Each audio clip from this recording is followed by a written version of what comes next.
Well, Atletico Madrid and Villarreal have gotten out to drastically different starts in the new La Liga season. Ahead of their clash this weekend, Atletico sit in 17th, just one place above the drop zone, and still looking for win number 1. Villarreal are in 3rd through the first 3 games, having scored 8 goals while only conceding 1. So let's talk more about this Villarreal side. Mike, when you look at the job that Marcelino Garcia has done, I mean, how has he gotten this team out to such a great start? I know it's only 3 games, but still. Yeah, yes, getting goals and scoring goals for fun in La Liga is part of the project, but he's really revitalized certain players. Like Tajon Buchanan looks like the CONCACAF Tajon Buchanan that we've come to know and love. And Nicolas Pépé playing as a second striker. There was a goal that he scored against Girona. And I think this Villarreal side, what they do off the ball, sitting in a mid-block, they press you, they force you into horrific turnovers. They're becoming a very complete side and one of the most complete sides in La Liga early on. Yeah, the thing is that they kind of have a new look team now versus what they had going forward. Sure, they have a great dynamic duo in Nicolas Pépé and Tajon Buchanan that have delivered a lot of goals, but another player that's been involved in the attack is Tajon, who got sold to Levante as the transfer window closed. Phil, so good to see you. What have you seen from Villarreal? Are they on the precipice of something special here? It's been a really good start for Villarreal, and actually the only game that they've dropped points away at Celta Vigo, they conceded in the 94th minute as well. They were very close to making it 3 wins out of 3 and an absolutely perfect start. They'd never won their opening 2 games scoring as many goals as they had done, so it really was a really impressive start. There's been a huge turnover at Villarreal this season. You know, don't forget that they've had 2 of their biggest sales in their history this summer. Alex Baena's gone and Jeremy Pino's gone. That brought in a lot of money, and it allowed them to bring in a lot of players. So they've spent about 105 million euros and they've brought in about 105 million euros. So they've kind of balanced the books, but I think they've spent pretty wisely. They've got strength in depth. Going forward, they look really exciting. I mean, last season, they scored more goals than Atletico Madrid last season. They were the 3rd top scorers in La Liga. This was a team with goals from all over the pitch. Marcelino's teams are usually not that attacking. They're usually, as you were saying, you know, really happy to hit you on quick transitions. They don't necessarily want the ball. They're all about quick transitions and they can counter-attack so well. So let's see. They need to improve a little bit defensively from last season, which this season it looks like they have in those first 3 games. But yeah, it's an exciting project for Villarreal. In the Champions League after 3 years as well. The last Champions League game they played was the semi-final that they narrowly lost to Liverpool in 2022. So exciting times for the Yellow Submarine. I want to ask, what's the vibe in Madrid right now, especially if they drop points this weekend against Villarreal? Right, so I'll tell you the vibe in Madrid right now, because I think it was very, very interesting. This week, we had Diego Simeone, Atletico Madrid's long-term manager, go on one of the big late-night sports radio shows and give a really in-depth interview. And the presenter of the show started off by saying, "Hey, Diego, you know, we didn't really expect to see you here. You've had a really bad start to the season, you know. How come you've given us this interview?" And he said, very pointedly, and he had a little grimace on his face, "No hay que esconderse. You cannot hide." And then he said it again, slower. "No hay que esconderse. I am here, I am fronting up, and I'm here to tell you guys that I believe in this team and we will get it right." Then later on, he used this radio show appearance as a kind of rallying call to the fans, saying, "We desperately need you. When you're with us at the Metropolitano, we can and we have achieved incredible things." I don't know how much to read into this or what we should read into this, because if they'd won three matches out of 3, maybe he wouldn't be on the radio saying, you know, "I'm here, I'm fronting up, the fans are great, we need you." It kind of felt like he was protesting a little bit too much. He kept saying, "I believe in this team, I believe in this team, we'll get it right." It's been the worst ever start to a season for him. And now he's got one of his bogey teams in Villarreal. They've only won 3 of their last 10 games in the Liga against Villarreal. So it's a really, really tricky and high-pressure game for them on Saturday night. Phil, I love Cholo, but sometimes there's a lot of talk and the football results don't follow. They did a winner stays in that interview on one of the biggest radio shows that you were mentioning in Spain, and they asked him, Julián Alvarez or Salah, Julián Alvarez or even his own son, Juliano Simeone, Julián Alvarez or whatever, right? And the player that stayed always was Julián Alvarez. But he subs them off games sometimes. So, like, it feels incoherent to a point. So much so, Phil, that he'll say, the idea with which I wanted the subs to enter the game didn't roll out the plan that was in place. But it's like, you're the one that subbed them off. Like, you took your best players off to put in these subs and it didn't work. The game plan kind of fell apart. So when are the results going to follow? And it doesn't get easier because you've got Champions League next.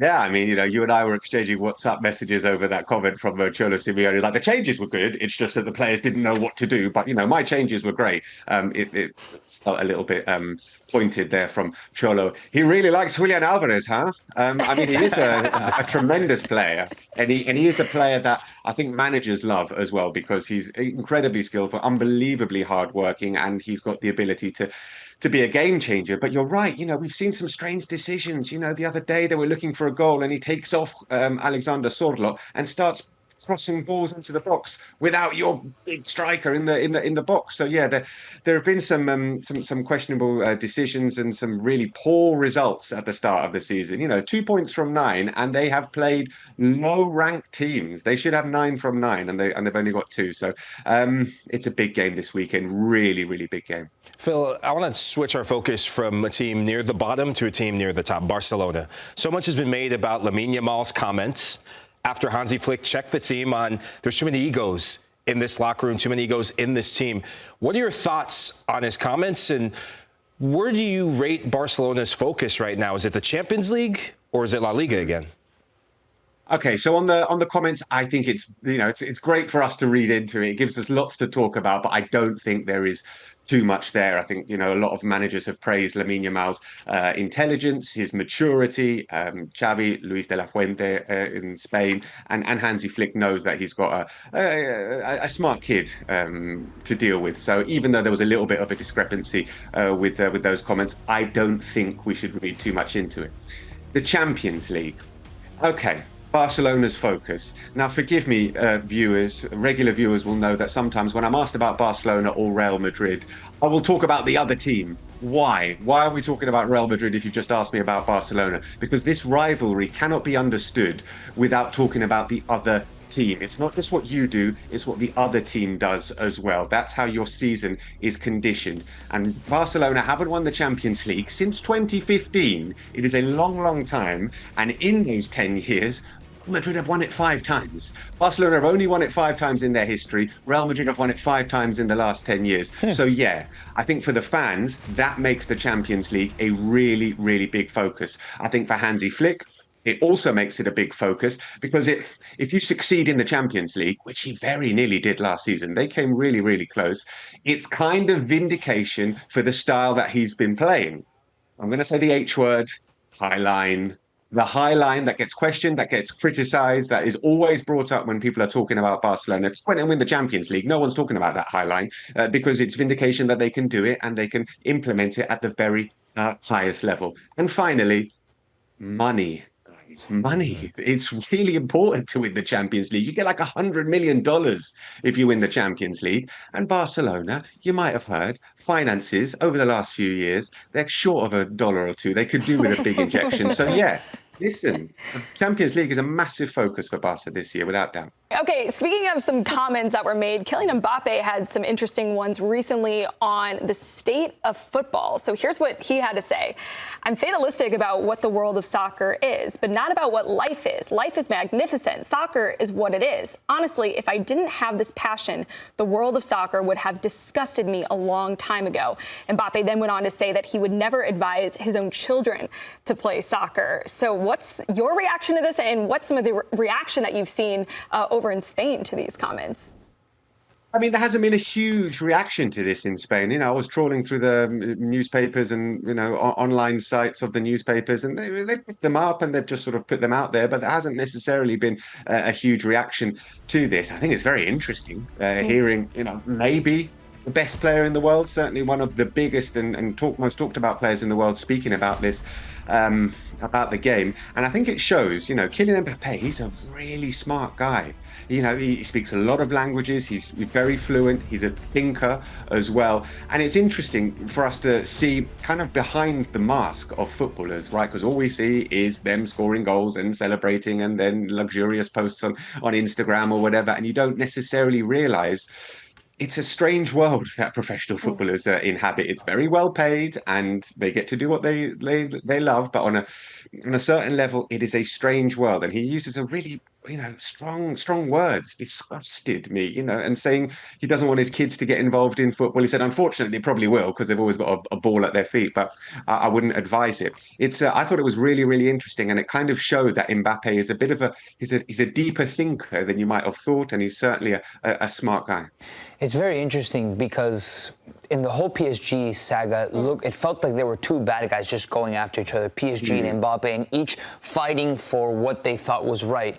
But whenever Mbappé actually spoke publicly, you can tell that he's smarter than he makes this whole fight come off, where it feels almost superficial and about the money. When he speaks, every word that he uses, it means something. He doesn't just speak to speak. He is, like you say, Phil, a very smart guy. He's a polyglot. He gets it culturally in so many countries. So we all have a human side, even these untouchable legends of the game. Yeah, unfortunately, in the world we live in today, it sometimes feels like there's a big disconnect between everybody else and some of those stars for that reason.